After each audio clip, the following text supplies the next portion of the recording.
the genesis of this story was an article that I wrote for valuetainment.com. Basically, VT.com. VT.com. Great article, by the way. So link in description. So if we do a little timeline here, 1 week ago, that movie comes out. You guys cover it on the PBD podcast. Yeah. Then I think the next day, a trailer for the new movie Civil War gets released. Great. So 2 predictive programming things in 1 week. Then you guys go to Turning Point, and at Turning Point, PBD said multiple people came up to him asking him what they should do to prepare for a doomsday-like scenario. So he suggested to our editor-in-chief, maybe we should do an article about that.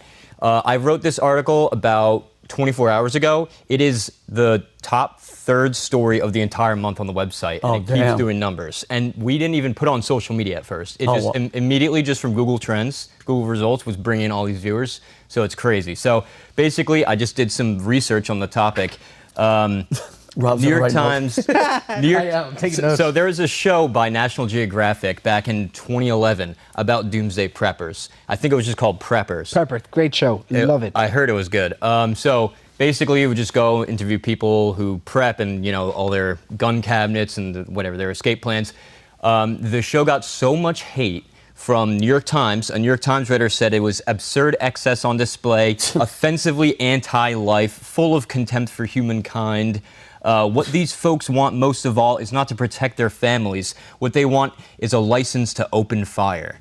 Shut up. But what finally got it taken off the air was the Sandy Hook shooting, because the shooter was painted as a prepper in the media. Shut up. A petition from change.org, if you remember that The from kid the from Obama Sandy era. Hook was like 13. What could he have been? Adam Lanza. The family. Well, he was 16 or 17, maybe. The Lanza was a little bit older. But the family, I didn't know the prepping angle of Adam. Well, wait, that's so weird that they're apparently he was into the prepper idea. So yeah, for the end of the world. Anyways, a bunch of petitioners got the show removed off the air, but sorry, just to confirm what you're saying, The Independent from December of 2012. Mother of Sandy Hook school gunman Adam Lanza was a prepper survivalist preparing for economic and social collapse. Okay. He was ahead of he was a murderer, but he was ahead of his time. Wow. Yeah, right. He was ahead of his time. So, or at least his mom was. So, anyways, he had the prepping idea, though, has not gotten away. It's only gotten more popular. If you want to go to the first graph there, Gen Z is actually most likely to prep for disasters. Really? 40% of Gen Z respondents to a survey from Finder said that they prepare for emergencies. What's Gen Z? What years are those? So it's 95 to 2010. Well, if I may make a joke here, if anyone's going to fight in World War Z, it should be Gen Z. I've never seen that movie. I have no idea. I think it's zombies, but hell yeah, with same Brad thing, Pitt, right? Yes, there's multiple doomsday scenarios. So the least likely is boomers. So that goes to your point too. The least likely are the people halfway out the door. See you guys. They're just like, I'm gonna die anyway. Who gives a shit? I'm not gonna build a bunker. Not my mother. Exactly. So Americans apparently spent a collective $11 billion on prepping in 2022. The number 1 resource people collect is food and water. Number 2 is toilet paper, as we saw in COVID. Yeah. 3 medical supplies, 4 survival kits, 5 stashes of cash, which seems stupid to me because if everything is falling apart, then why are you going to you better have a gun, homie. And then 6 is home renovations.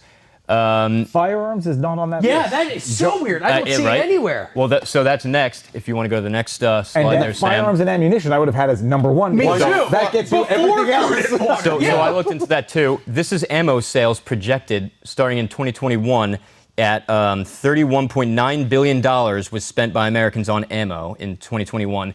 It's projected to go up to $45 billion in 2030. Also, new gun ownership reached a record in the pandemic, 21 million. New. That's new. Yeah. 1/5 of the United States bought guns during the pandemic. 50 million guns were purchased. Good. Now, Yeti, the beverage company, is producing emergency kits. They teamed up with an emergency kit company, and they're releasing prepper kits for $700. It comes with like knives, ropes, like all these things you might need. What company is that? Yeah, you know, when I was a kid, it was just called camping. You know, you get an iodine filtration system. So funny. Now it's okay. Now it's a brand. There's also another company, Preppy. There's another one, Judy. And then I was reading an article from Wall Street Journal. There's people who make money teaching survival skills now. They have lines out the door, 20 people sessions, and with 10-person waiting lists. Yeah, that's so. Like, what's one of the tactics? Like, hey, this is what you do. You grab the smallest person and you punch them in the face and take their shit. I mean, and then run. Yeah, run. My second favorite Canadian after this guy is a guy called Canadian Prepper. Yes. Who has an excellent channel on YouTube. I recommend it. Okay. He's great. We may have him on the podcast, actually. Really? Yes. Please, I want to learn. He's great. This thing is no joke, you know. Something's gonna happen eventually, like, and nobody regrets being prepared. Like this guy, you talked about it last show. Yes, you know? I don't want to say where I have my supplies, but I have supplies. And to the gun sales, I've always been against firearms. I'm clumsy. I don't like the idea of having one in the home. I've got kids, and I've always felt like that's what the police are for. But I'm also naive. I am, because look at COVID and how crazy things got over fucking toilet paper then, and it was the flu. So for Christmas, my father has purchased, and I've accepted my very first firearm, and I'm going to go and get trained. And Nice. So what type of firearm? I don't know yet. He said he's going to take me, and we're going to go pick it out Handgun together. so you don't know if it's a small arm or a long arm. I have no idea what any of that means. I hope it's a 500 Magnum by Smith & Wesson. I hope it's one of those big, like... But I'm finally at the point where shit has gotten so extreme that I go, it's better to be... I have everything else, but like you said, I'm a tiny guy. Go punch the smallest guy in the face, take his shit. Well, not if I have a firearm and I can defend myself. Actually, that's my strat. Like, I'm not preparing, just putting away the stash Other people to take are. your shit. That's what I'm going to do. That's what I'm doing. Christian Slater in True Romance. It's better to have a gun and not need one than need one and not have one. You're damn right. And then go, because I know Shane's going to go. So the last point is, Rob's not alone. The billionaires also are preppers.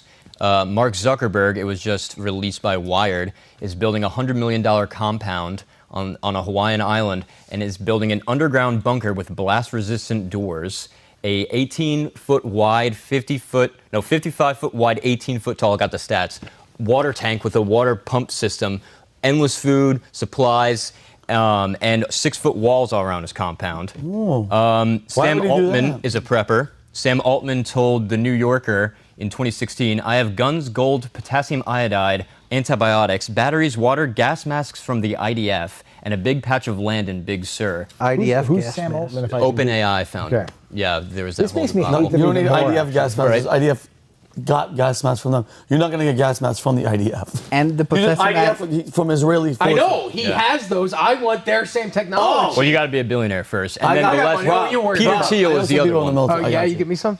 Peter Thiel was trying to build a compound in New Zealand, but the New Zealand government, to make some headlines, struck him down and was saying no because of environmental reasons. But I bet they're not alone. I remember when the pandemic hit, all of the news anchors in D.C. all took flights out to Idaho where they already had their compounds and they were chilling. And I was like, whoa.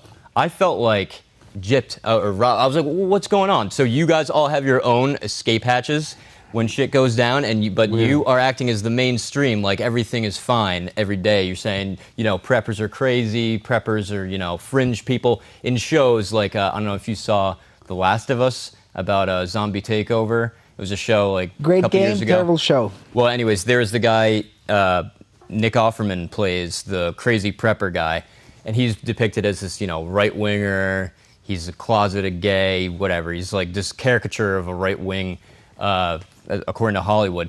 So that's the public perception of what a prepper is. In reality, the real preppers are people in the mainstream media and Silicon Valley billionaires. So those are the ones who are really prepping. Whatever they tell you to do, you know that you should probably be doing the opposite. But I mean, dude, when the billionaires, because they're the elites, we always think that they got it. When they're starting to prepare, that's a pretty good sign for and the level. You always have to think. Look at the level of protection that he's doing. Blast, food for that long, a whole water. But is Hawaii the best place to do that? That's what a lot of people were saying. They were like, why would you want to be stranded in the middle of the ocean? Yeah, well, I think New Zealand or a place where you have, you're not going to be surrounded by water at all times. But if he's but think about it, if you're self-sufficient, not a lot of people, that's the place. He's putting so much money into it. I think they are buying a lot of land from the undisclosed place where I'm from. They're buying a lot of land and a lot of islands there for this same purpose. Am I mistaken or remembering wrong? You talked about that boomers are putting away cash. Boomers are putting away cash. Everyone is apparently, Okay, but the boomers are too. that's interesting. Like, because cash will be worthless. Exactly. I know my mom says it all the time. She's like, make sure you have cash on hand if something Well, happens. what about well, why would you guys say that? I mean, because if it's an EMP attack or a cyber attack, all the digital phone card stuff is going to be gone. So cash would be like hey, give me some of that food. And I mean, we're going to have some type of exchange. Yeah, but I would think that if it's end of times type stuff, are you going to accept any type of money for the food that you have? It's going to be barter, and I don't know. Barter and shooting each other. Were you It's the gonna one be that bad. said this on the podcast that you can't, like, a red light goes out and there's mass chaos? Oh, yeah. You said that, right? Four-way intersection? Yes, exactly. So if there's mass chaos from a red light going, people don't know, people are angry, people are flipping each other off, honking on their horns. Imagine that on every city block. Oh in your my city. God, dude, it's freaking like chilling to know, like not like Van Jones when he's shaking when Vivek talks. I'm talking about, yeah, not that, pussy. I'm talking about like, think about that. If a light goes out, it's pandemonium. The people, dude, I get people that get out of their cars and like, they're trying to kill each other.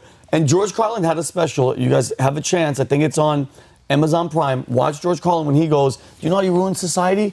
Just shut electricity off. He goes, that's it. And he does a breakdown, Shane, of everything that happens from the water to the jails to the prisons. You got to open up the prisons. You can't leave them locked in there, and it's over. It's over. For you. And listen, if it's that bad, and it's not just like an attack, cyber attack that knocks us out for a week or two, which I think America will survive. It'll be a little bit nuts. But if it's like sustained for like, hey guys, 6 months, we're going off, it's over. Don't even think. Like, people are like, I'm wrapping up and I'm grabbing my shit. People are going to be shooting and killing and rioting and, the government. It's going to be a coup d'etat. It's going to be civil war. It's going to be nuts, dude. I actually did a whole show on this so people can take something home. Like, one of the things to remember is the 3 rule. You can spend 3 hours without shelter. Like, you will die of being cold or too hot. Then you can have 3 days without water and 3 weeks without food. So you need to plan accordingly. First thing you need to put away, as Mark Zuckerberg did in the article, great article, by the way, link in the description, water. Putting away water. You know how much water you need? For how long? Okay, for one person, how much water do you need to put away every 3 days? Shit. A few gallons. 2 gallons. Okay, it's 1 gallon of water per person every 3 days. So if you have a family, like you can do the math how much water it is. If you have a taking family, notes. I have been. Rob's taking proper notes. like imagine like a family of 4, like how much it's a lot God. of water. Like if you like prepping for a week, that's a lot of water that you need to put away. I'm going to stay single so I don't have to deal with any of that.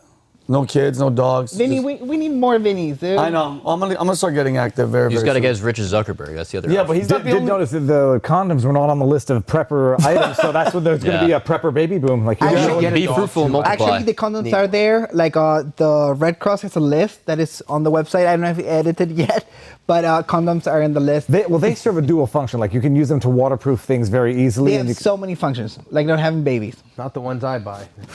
Very small. There's not a lot of functions. Well, here's a drop life hack. of water. You can use a Ziploc baggie twice. But